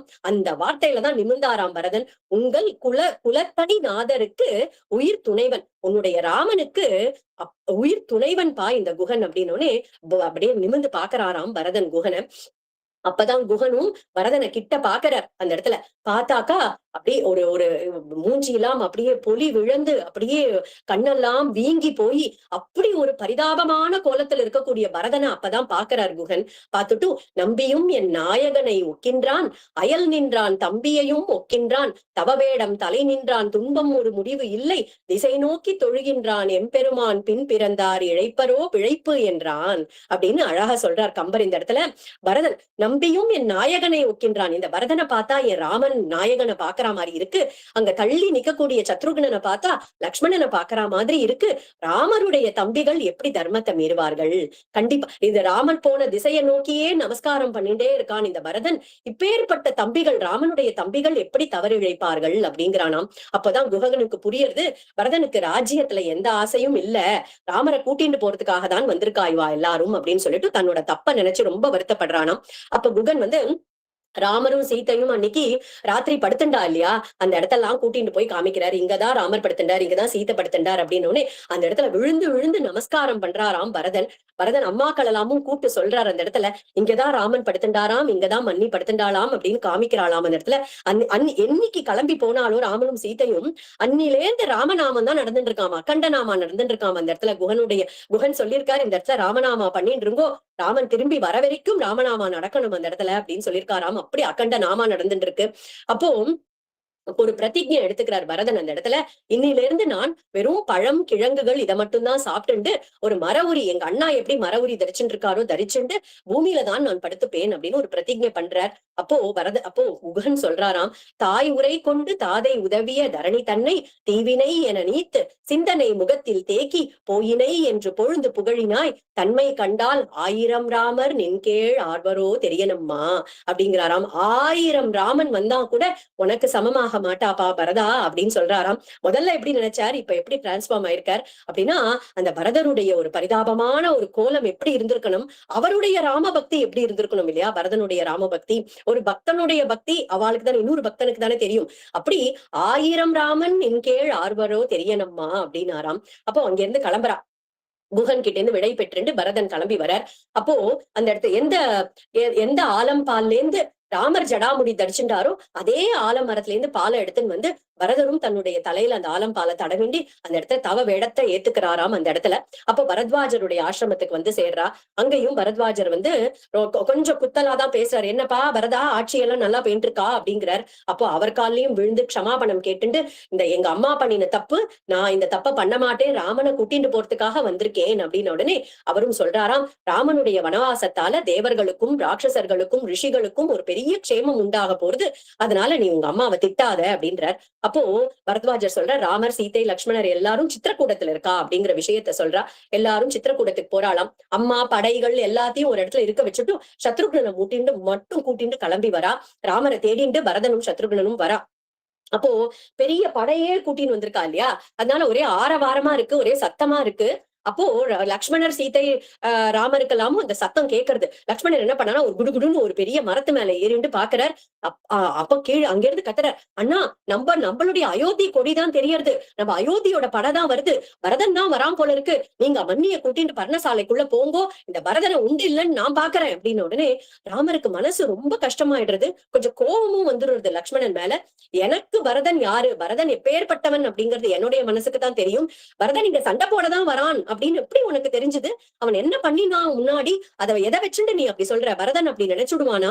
எதி ராஜ்யஸ்ய ஹேதோஸ்வமா இமாம் வாச்சம் பிரபாஷசே வக்ஷ்யாமி பரதம் திருஷ்டுவா ராஜ்யமஸ்மை பிரதீயதாம்.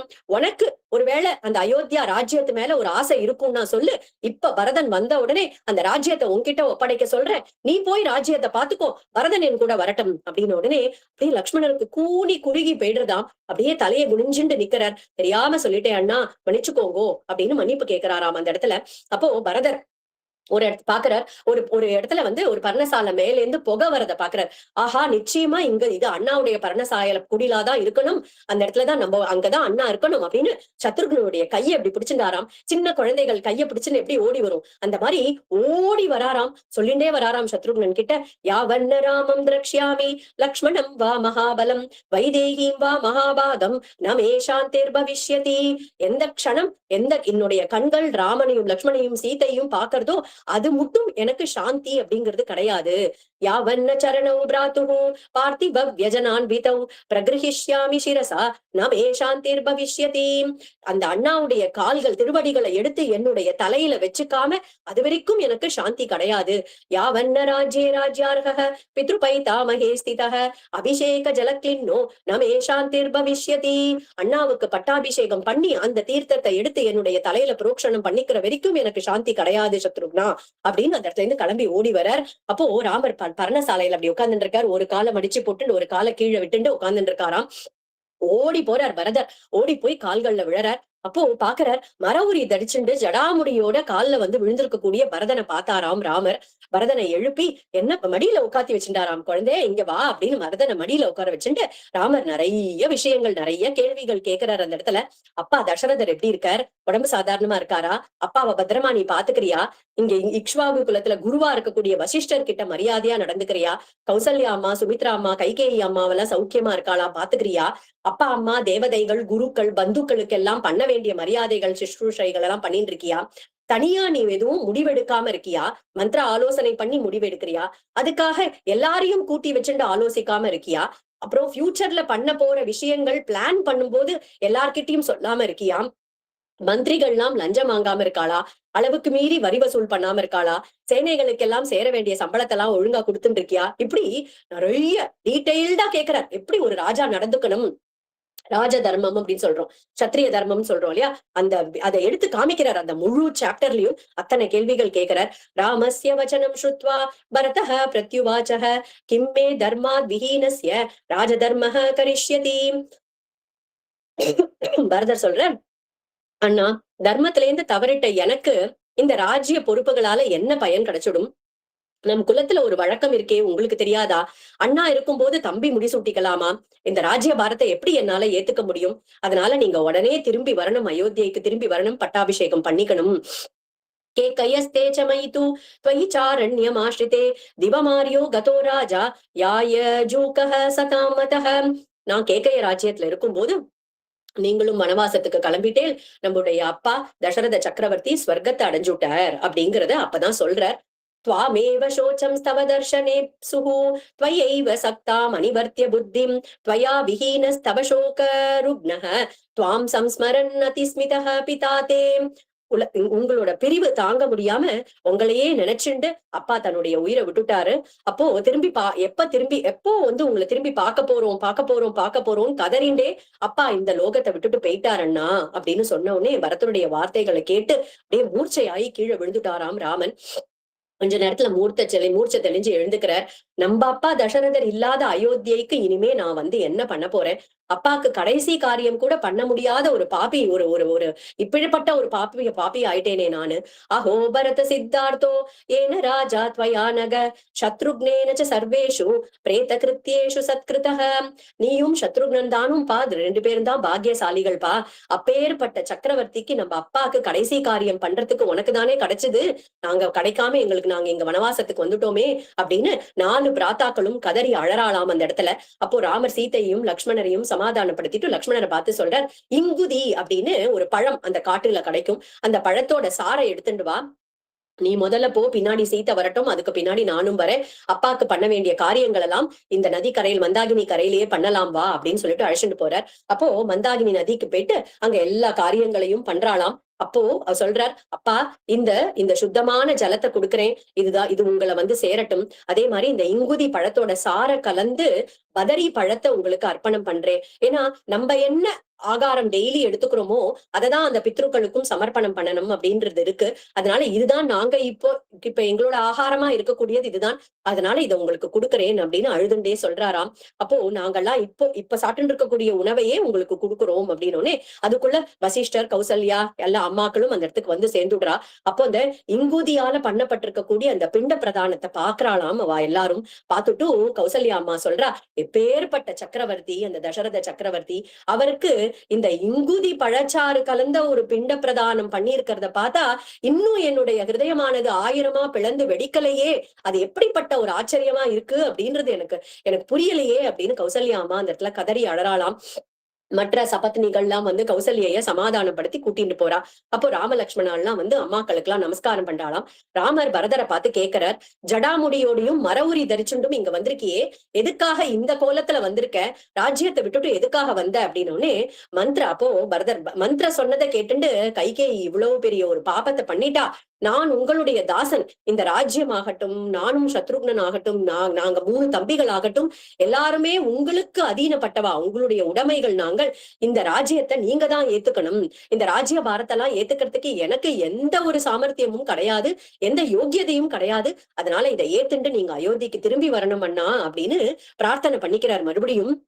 அப்போ மந்திரிகள் பிரஜைகள் எல்லாருமே வேண்டி வந்து கேட்டுக்கிறாளாம், நீங்க வந்துடுங்க திரும்பி அப்படின்னு கண்ணீரோட கேட்டுக்கிறா. ராமர் காலை பிடிச்சிட்டு கதர்றாராம் பரதர். அப்போ ராமர் பரதரை எழுப்பிட்டு சொல்றார், உன் பேர்ல எந்த தப்பும் இல்லப்பா, கைகேயி அம்மாவை நீ கோச்சுக்காத, மரவுரி தரிச்சுண்டு வனத்துல இரு அப்படின்ற நியமனம் அப்படின்னு சொல்றதுக்கும் சரி, இல்ல வனத்தை விட்டுட்டு நீ நாட்டுக்கு வந்து அயோத்தியை ஏத்துக்கோ அப்படின்னு நியமனம் பண்றதுக்கும் சரி, நம்ம அப்பாவான தசரத சக்கரவர்த்திக்கு மட்டும்தான் அதிகாரம் உண்டு இல்லையா? அந்த தர்மாத்மாவான தசரதனுடைய வார்த்தையை தான் அதுதான் நமக்கு பிரமாணம். நீ உனக்கு கொடுக்கப்பட்டிருக்கக்கூடிய ராஜ்யத்தை போய் நீ ஆண்டுன்று நான் 14 வருஷங்கள் இந்த காட்டுல வனவாசத்தை முடிச்சுண்டு அப்பா சொன்ன வார்த்தையை மீற முடியாது, அப்பா வாக்க காப்பாத்திட்டு நான் திரும்பி வரேன் அப்படின்னு இப்படியே நடக்கிறது பேச்சுவார்த்தை. அன்னைக்கு ராத்திரி முழுக்க அப்படியே போறது. பொழுது விடியறதாம். கார்த்தால 4 பிராத்தாக்களும் எழுந்து மந்தாக்கினியில போய் சந்தியாவந்தனங்கள்லாம் பண்ணி அனுஷ்டானங்கள்லாம் முடிச்சுட்டு வரா. சான்விதா மாமி காமாதா தத்தம் ராஜ்யமிதம் மம தத்ததாமி தைவ வாகம் புங்ஸ்வராஜ்யமகண்டகம். பரதர் சொல்றார், இந்த ராஜ்யம் எங்க அம்மாவுக்காக அப்பா கொடுத்தார், இப்போ இந்த ராஜ்யத்தை நான் உங்ககிட்டயே ஒப்படைக்கிறேன், கண்டிப்பா நீங்க திரும்பி வந்து ஏத்துக்கணும் அப்படின்னு உடனே ஒரு கதிம் கர இவாஸ்வாசிய தார்க்ஷியசேவ பதத்ரின, ஒரு கழுத எப்படி வந்து ஒரு குதிரையுடைய நடைய மேட்ச் பண்ண முடியாதோ, எப்படி ஒரு சின்ன பறவை கருடன் பறக்கக்கூடியதை எப்படி மேட்ச் பண்ண முடியாதோ, பறக்க முடியாதோ, அந்த மாதிரி இந்த ராஜ்யத்தை பாத்துக்கிற பொறுப்பெல்லாம் உங்களை மாதிரி யாராலையும் இந்த பாரத்தை சுமக்க முடியாது, இந்த ராஜ்யத்தெல்லாம் எனக்கு பாத்துக்க தெரியாது அப்படின்னு உடனே ராமர் ரொம்ப அழகான உபதேசங்கள் பண்றார் பரதனுக்கு. நாத்மனஹ காமகாரோஸ்தி புருஷோ அயனமீஸ்வரஹ இதச்சேத ரதச்சைனம் கிருதாந்தஹ பரிகர்ஷதி. ஒரு மனிதன் தன்னுடைய விருப்பப்படி சுதந்திரனா இருக்கிறது அப்படிங்கிறது முடியாதுப்பா, எல்லாமே விதிப்படிதான் நடக்கிறது. சர்வேக்ஷயாந்தா நிச்சயாக பதனாந்தாக சமுச்ரயாக சம்யோகா விப்ரயோகாந்தா மரணாந்தம் ச ஜீவிதம். சேர்த்த செல்வம் அப்படிங்கிறது இருக்கே, ஒரு நாளைக்கு கண்டிப்பா அழியதான் போறது. சேர்த்த செல்வம் எதுவும் நமக்கு நிலையா நிக்க போறது கிடையாது. ஒரு மனிதன் எவ்வளவு பெரிய பொசிஷன் இருந்தாலும் அது ஒரு நாளைக்கு கீழே வந்துதான் ஆகணும். அதனால கூடி இருக்கிறவா எல்லாரும் ஒரு நாளைக்கு பிரிஞ்சுதான்ப்பா ஆகணும். பிறப்பு அப்படின்னு ஒண்ணு இருந்ததுன்னா மரணாந்தம் ஜீவிதம், எல்லாருக்கும் ஒரு மரணம் அப்படிங்கிறதும் ஏற்பட்டுத்தான் ஆகும். எது யதா காஷ்டம் ச காஷ்டம் ச, எப்படி வந்து ஒரு நதி இருக்கு அப்படின்னா அதுல வந்து பெரிய பெரிய மலைகள்ல இருந்து ஒரு பெரிய மரங்கள்லாம் கீழே விழுந்து அந்த நதியில அடிச்சுட்டு வரும். அப்போ அந்த 4-5 கட்டைகள் ஒன்னா டிராவல் பண்ணிட்டே வரும். அழகா சொல்றாரு இந்த எக்ஸாம்பிள். பார்த்தோம்னா நம்மளே பார்த்தோம்னா தெரியும். ஒரு 4-5 கட்டை வந்து ஒன்னா டிராவல் பண்ணிட்டே வரும், கொஞ்சம் தூரம் வரைக்கும். அப்புறம் பார்த்தா 4 திசையில பிரிஞ்சு அது மாட்டுக்கு போயிடும் இல்லையா? அந்த மாதிரி எப்படி கட்டைகள்லாம் மிதந்து வந்துட்டு தானா பிரிஞ்சு போயிடுறதோ அந்த மாதிரி தான்ப்பா நம்ம சேர்த்து வைக்கக்கூடிய செல்வமாகட்டும், மனைவி மக்கள் ஆகட்டும், எல்லாரும் கொஞ்ச நாள் சேர்ந்திருப்பா, அதுக்கப்புறமா பிரிஞ்சுதான் ஆகணும். நம்ம அப்பா எப்படி வாழ்ந்தார், எப்படி தர்மத்துல நின்னார், எப்படி சத்தியத்தை ரட்சணம் பண்ணார் அப்படிங்கறதெல்லாம் தான் நம்ம வந்து தெரிஞ்சுக்கணும். நம்ம கத்துண்டு அதுபடி நடக்கணும். நம்ம இப்படி அவர் எந்த வழியில போனாரோ அந்த தர்மத்தை நம்மளும் பரிபாலனம் பண்ண வேண்டாமா அப்படின்னு ராமர் வந்து பரதனுக்கு அப்படிப்பட்ட எப்படி தர்மத்தை பரிபாலனம் பண்ணணும் அப்படிங்கறத சொல்லிட்டு கொஞ்சம் அமைதியானாராம். அப்போ பரதன் சொல்றார், நீங்க நான் சொல்றத கேட்கல அப்படின்னா நானும் இதே ஜட்டாமுடியோடையும் இதே மரவுரியோடையும் உங்க பின்னாடி வரத்துக்கு நீங்க எனக்கு அனுமதி கொடுத்துதான் ஆகணும். எப்படி என்னுடைய சரணாகதியை நீங்க ஏத்துக்கல, நீங்க என்னுடைய ஒரு பிரேயர் படி நீங்க வரல, பிரார்த்தனை ஏத்துட்டு வரல அப்படின்னா என்ன உங்க பின்னாடி நீங்க அழைச்சிட்டு போயிடுகோ அப்படின்னு பரதர் இவ்வளவு சொன்ன அப்புறமும் ராமர் வந்து தன் முடிவுல அப்படி ஒரு திருட விரதகா இல்லையா, அப்படி ஒரு திருடமா இருந்தாராம். அப்போ ராமருடைய அந்த டிட்டர்மினேஷனை பார்த்துட்டு அங்க இருக்கக்கூடிய அயோத்தியா வாசிகளுக்கு எல்லாம் ஒரு பக்கம் ஆச்சரியம், ஒரு பக்கம் சந்தோஷம், ஒரு பக்கம் துக்கம். துக்கம் என்ன அப்படின்னாக்கா ராமர் திரும்பி வரப்போறது இல்ல 14 வருஷத்துக்கு அப்படிங்கிறது தெரிஞ்சதுனால துக்கம். ஆச்சரியம்னா இப்படி கூடவா ஒரு புத்திரன் இருக்க முடியும் அப்படின்னு, இப்படி கூடவா ஒரு தர்மாத்மா இருக்க முடியும் அப்படின்னு ஒரு ஆச்சரியம். அதே சந்தோஷம் எதுக்கு அப்படின்னா இப்படி ஒரு டிட்டர்மினேஷன், இப்படி ஒரு திருட விரதமா அப்பாவுடைய வாக்க காப்பாத்துறதுல இருக்காரே அப்படின்னு சந்தோஷமாம். அப்போ சொல்றார், நீ நம்ம பிரஜைகளுக்கெல்லாம் ராஜாவா இரு. ராமர் சொல்றார், நான் இந்த வனத்துல இருக்கக்கூடிய இந்த மிருகங்களுக்கெல்லாம் ராஜாவா இருக்கேன், நீ அயோத்தியைக்கு திரும்பி போ, நான் தண்டகாரண்யத்துக்கு போறேன் அப்படின்னு சொல்றாராம். அப்போ வெண்கொற்ற குடை உனக்கு நிழல், அந்த வெண்கொற்ற குடை உனக்கு நிழல் கொடுக்கட்டும், இங்க பெரிய பெரிய மரங்கள்லாம் எனக்கு நிழலா இருக்கட்டும் அப்படிங்கிறார் ராமர். அப்போ சத்ருக்னன் உனக்கு வேண்டிய சிஸ்ரூஷைகளை சத்ருக்னன் பண்ணட்டும், எனக்கு வேண்டியதை லக்ஷ்மணன் பண்ணட்டும், அப்பா காட்டின சத்தியம் தர்மத்தின் படி நம்ம 2 பேரும் நடப்போம் அப்படின்னோடனே ஜாபாலி வந்து சொல்றாரு அந்த இடத்துல, என்ன ராமா நீ என்னமோ சத்தியம் தர்மம் என்னமோ அனுஷ்டானம் என்னமோ சொல்லிட்டு இருக்க, விரதம் சத்திய வாக்கியத்தை காப்பாத்தணும் என்னமோ சொல்லிட்டு இருக்க, அதெல்லாம் விட்டு தள்ளு, நீ முதல்ல கிளம்பி வா அப்படின்னு ஒரு நாத்திகவாதி மாதிரி பேசுறாராம் அந்த இடத்துல ஜாபாலி அப்படிங்கிற ஒரு மந்திரி. அப்போ ராமருக்கு கொஞ்சம் கோவம் வருது, எப்படி எங்க அப்பா உங்களை ராஜ்யத்துல வச்சுட்டு இருக்காரு அப்படின்னு கொஞ்சம் கடுமையா பேசினோடனே வசிஷ்டர் வந்து சமாதானப்படுத்துறார், அவரை கோச்சுக்காதப்பா, அவர் ஆஸ்திகர் தான், அவர் நல்ல தெய்வ நம்பிக்கையோட இருக்கக்கூடியவர் தான், உண்மையில இருக்கக்கூடிய ஒரு பிரியத்தினால இப்படி பேசுறாருப்பா அப்படின்னு சொல்லிட்டு அந்த இடத்துல வசிஷ்டரும் சொல்றாராம், ரகுவம்சத்துல வந்து நீ வந்து இருக்கக்கூடிய குல தர்மத்தை நீ காப்பாத்து, உன்னுடைய அப்பாவுக்கும் நான் தான் குரு, உனக்கும் நான் தான் குலகுரு, அதனால நான் சொல்றத நீ கேளு, நீ ராஜ்யத்தை வந்து ஏத்துக்கோப்பா, இது தர்மத்தை மீறினதா ஆகாது, உன்னுடைய வயசான அம்மாவை பாத்துக்கிறதுக்காகவாவது அது உன்னுடைய கடமை இல்லையா, அதை காப்பாத்துறதுக்காகவாவது நீ தர்மத்துக்கு விருத்தம் இல்லாம இருக்கக்கூடிய இந்த செயலை நீ பண்ணணும் அப்படின்னு. அப்பவும் வசிஷ்டர் கிட்டையும் சொல்றாராம் ராமர், நான் என்னுடைய அப்பாவுக்கு கொடுத்த வாக்க நான் காப்பாத்திதான் தீருவேன் அப்படின்றாராம். இந்த இடத்துல ஸ்ரீ அண்ணா ராம கதாமிருத சாரம் அப்படின்ற ஒரு அழகான ஒரு கிரந்தம் அதுல காமிக்கிறார். என்ன அப்படின்னா, ராமாயணம் அப்படிங்கறதே தர்மத்தை எடுத்து சொல்றதுக்காக வந்த கிரந்தம் அப்படிங்கறத முதல் நாள்ல இருந்து பார்த்துட்டு இருக்கோம். ஆனா இங்க ஒரு கேரக்டரும் பார்த்தோம்னா தர்மத்துக்கு விருத்தமா பேசுற மாதிரி இருக்கு. ஜாபாலி ஆகட்டும், வசிஷ்டர் ஆகட்டும், எல்லாரும் தர்மத்துக்கு விருத்தமா பேசுற மாதிரி இருக்கு.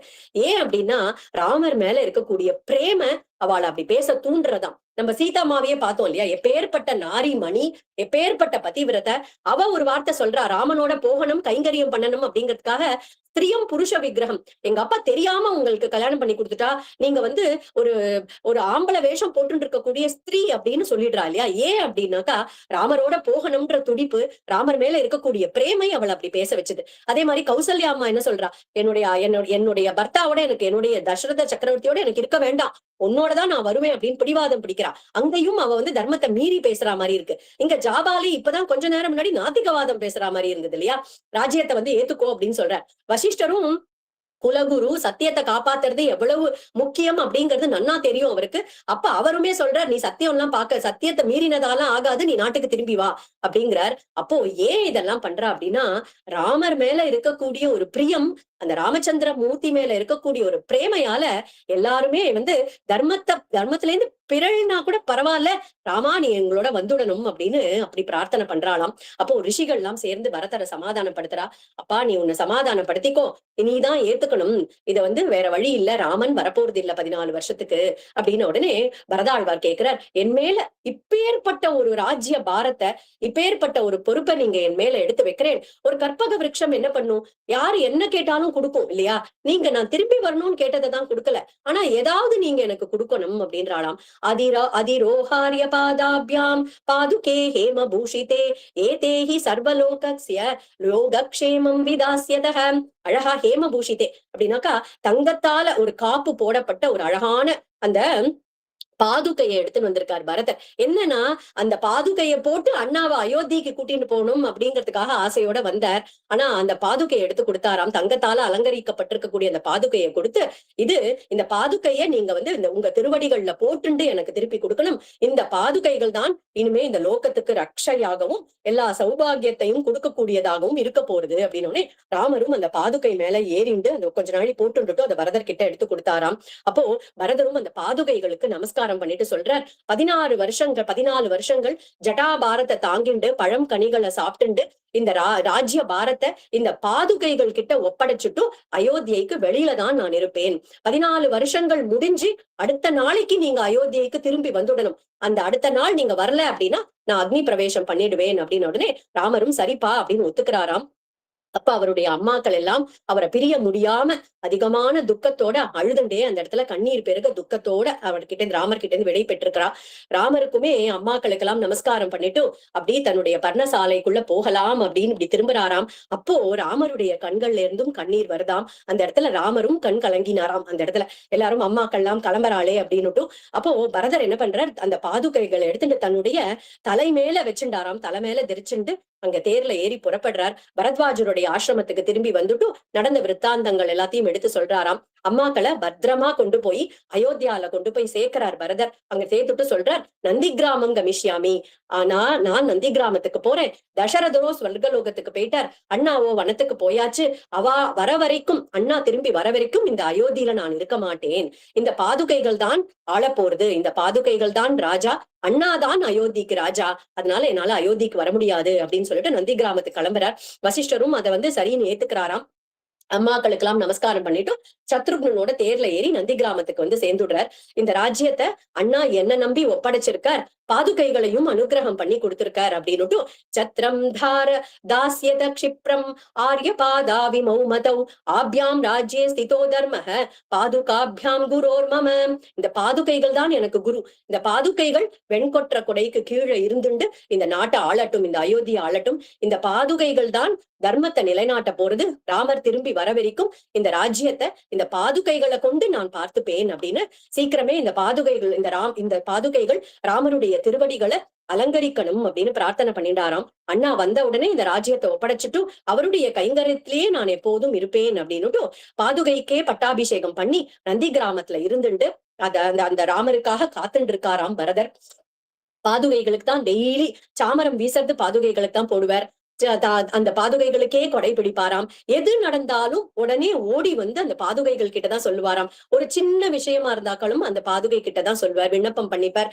எதுவா இருந்தாலும் யாராவது ஒரு ராஜா ஒரு விலை உயர்ந்த பரிசு கொடுத்திருக்கா அப்படின்னாலும் அந்த பாதுகைகள் கிட்டதான் சமர்ப்பணம் பண்ணுவாராம் எப்பவுமே.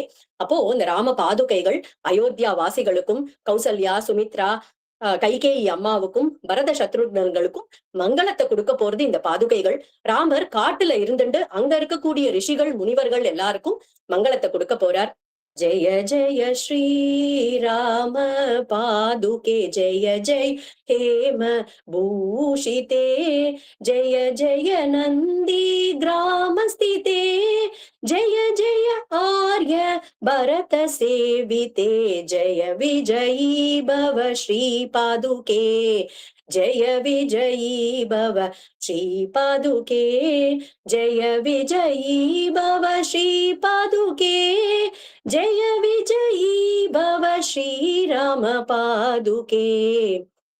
பகவானுடைய கிருபையாலையும் சீதா சமேத ராமருடைய கிருபையாலையும் சத்குருநாதர் மகாரண்யம் ஸ்ரீ ஸ்ரீ முரளிதர சுவாமிகளுடைய அவ்யாஜ கிருபையாலையும் இந்த பாதுகா பட்டாபிஷேகத்தை, இந்த பாதுகைகளுடைய ஒரு பெருமை என்ன அப்படிங்கிற ஒரு அழகான விஷயத்தை இந்த சத்சங்கத்துல எல்லாருக்கும் கேட்கறதுக்கான ஒரு பாக்கியம் கிடைச்சது. காயேன வாச்சா மனசேந்திரியைர்வா புத்தியாத்மனா வா பிரகிருதே ஸ்வபாவாத் கரோமி யத்யத் சகலம் பரஸ்மை ஸ்ரீமன்னாராயணாயேதி சமர்ப்பயாமி.